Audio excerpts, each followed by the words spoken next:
Rekaman CCTV memperlihatkan detik-detik penganiayaan yang dilakukan seorang dokter koas kepada pedagang roti bakar di Jalan Perintis Kemerdekaan Medan, Sumatera Utara.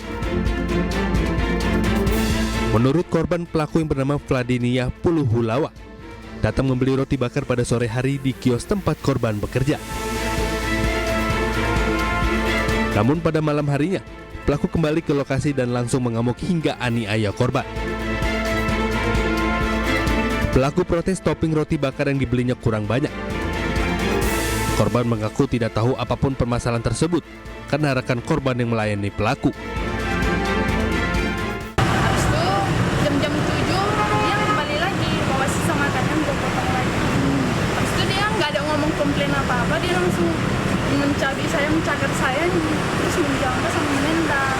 Habis itu saya nanya, kenapa kak, komplain apa, masalah apa, diceritakan baik-baik, malah marah-marah, teriak-teriak, nggak jelas. Habis itu terakhir dia mau pergi baru dia ngomong, itu tapi dibakar sedikit kali, belum banyak.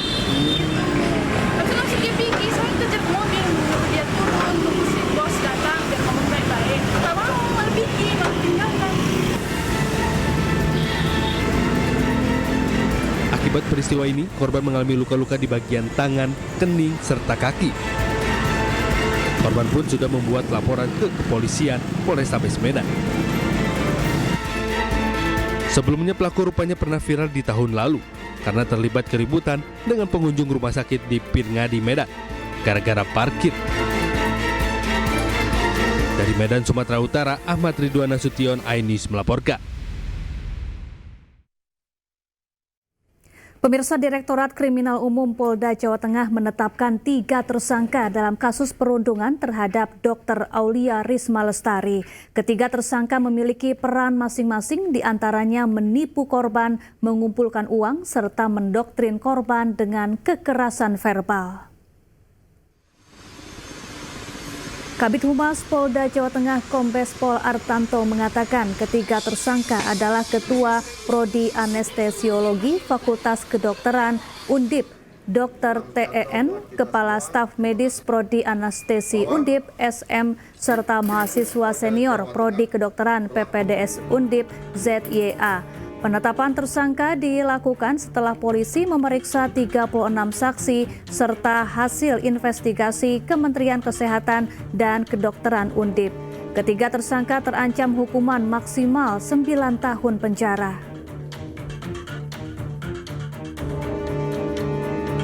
Disangkakan adalah tindak pidana pemerasan sebagaimana dimaksud pasal 368 ayat 1 KUHP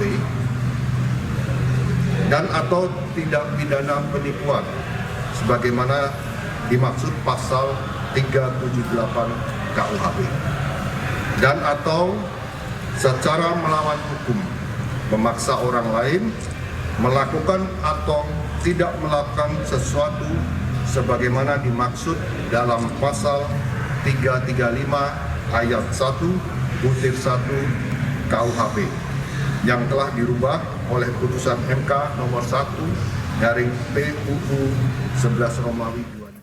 Sebelumnya, dugaan perundungan yang terjadi pada Dr. Aulia terungkap setelah dokter PPDS Undip tersebut ditemukan tewas di kamar kosnya. Dalam kasus ini, Kementerian Kesehatan turun tangan untuk menyelidiki dugaan perundungan pada Dr. Aulia.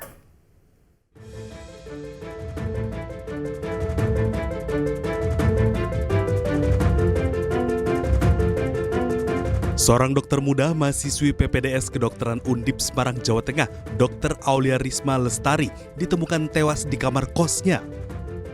Polisi menduga Dr. Aulia tewas setelah menyuntikkan obat ke tubuhnya. Korban tewas akibat overdosis obat anestesi yang biasa digunakan saat tindakan operasi. Dari hasil olah TKP, polisi menemukan sejumlah obat-obatan dan buku harian korban yang berisi keluhan karena mendapat tekanan dari para seniornya. Terkait dugaan perundungan, polisi berkoordinasi dengan Undip Semarang dan RSUP Dr. Karyadi untuk penyelidikan. Namun saat itu pihak Undip sempat membantah adanya perundungan terhadap dokter PPDS. Kementerian Kesehatan di bawah Budi Gunadi kemudian melakukan investigasi. Kemenkes menemukan indikasi pemerasan hingga puluhan juta rupiah yang dilakukan dokter senior PPDS Undip terhadap almarhumah Dr. Aulia. Menkes Budi Gunadi Sadikin membeberkan dugaan perundungan dan pelecehan seksual yang sudah terjadi puluhan tahun. Pemirsa, polisi memastikan bayi berjenis kelamin laki-laki yang diduga tertukar di Rumah Sakit Islam Jakarta tidak terbukti. Kepastian itu diperoleh setelah dilakukan tes DNA oleh Pusdokes Polri.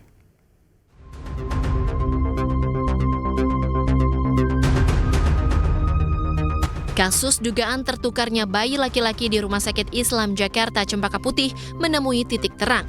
Pihak Polres Metro Jakarta Pusat memastikan bayi tersebut merupakan anak dari pasangan Muhammad Rauf dan Feni Selvianti. Kepastian itu diperoleh setelah dilakukan tes DNA oleh Pusdokes Polri. Berdasarkan hasil analisis seluruh profil DNA dari sampel barang bukti tabel 1, maka telah dapat dibuktikan secara ilmiah bahwa secara genetik Mr. X adalah anak biologis Muhammad Rauf dan Feni Selvianti.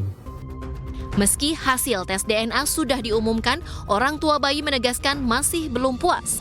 Karena hingga kini pihaknya belum menerima rekam medis dan rekaman CCTV yang terpasang di rumah sakit. Kendati demikian, orang tua bayi belum memutuskan langkah hukum selanjutnya yang akan ditempuh. Untuk keterangan dari Pak Jack tidak sesuai, Pak. Waktu bayi saya ajankan itu kan bayi dibawa buru-buru, Pak. Saya waktu itu minta izin foto tapi tidak diberikan waktu itu. Tapi saya setelah bayi mau keluar saya diam-diam untuk foto bayi saya, video gitu, Pak. Tapi setelah itu saya anak di bawah ruang itu saya tidak boleh masuk ke dalam. Dan waktu disuruh ngambil berkas pun saya tidak dikasih tahu itu kalau itu ada gelangnya, Pak. Cuma untuk katanya administrasi doang, nggak diberitahu untuk itu ada gelangnya segala macam. Jadi saya kasih aja ke ruang itu gitu, Pak. Menjawab soal rekam medis yang dipertanyakan keluarga pasien, pihak Rumah Sakit Islam Jakarta Cempaka Putih mengaku sebelumnya sudah menawarkan rekam medis tersebut, namun pihak keluarga belum memberi jawaban yang jelas. Namun saya dapat mengkonfirmasikan bahwa pada waktu mediasi pertama yang dilakukan di Cikarang sudah ada kesepakatan dan kami akan memberikan. Dan pada waktu itu sebelum beliau ke KPAI kami sudah menyiapkan dan sudah ada komunikasi dan silahkan diambil namun tidak diambil. Dan ada permintaan untuk remediasi ulang di KPAI. Sebelumnya, Muhammad Rauf dan Feni mengaku jika bayi mereka yang lahir pada 16 September lalu tertukar dengan bayi lain. Dugaan tersebut muncul karena pihak Rumah Sakit Islam Cempaka Putih Jakarta tidak menunjukkan bayi kepada ibunya. Sementara sang ayah hanya diminta mengazankan bayi tanpa dijelaskan kondisi bayi termasuk jenis kelaminnya. Pihak keluarga juga dilarang melihat bayi dengan alasan masih dalam perawatan medis. Kemudian 2 hari setelah dilahirkan, bayi Rauf diinfokan meninggal dunia. Dari Jakarta, tim liputan iNews melaporkan. Diduga mabuk, seorang pengemudi mobil mewah menabrak sejumlah pengguna jalan di Surabaya. Selengkapnya sesaat lagi, tetaplah bersama kami.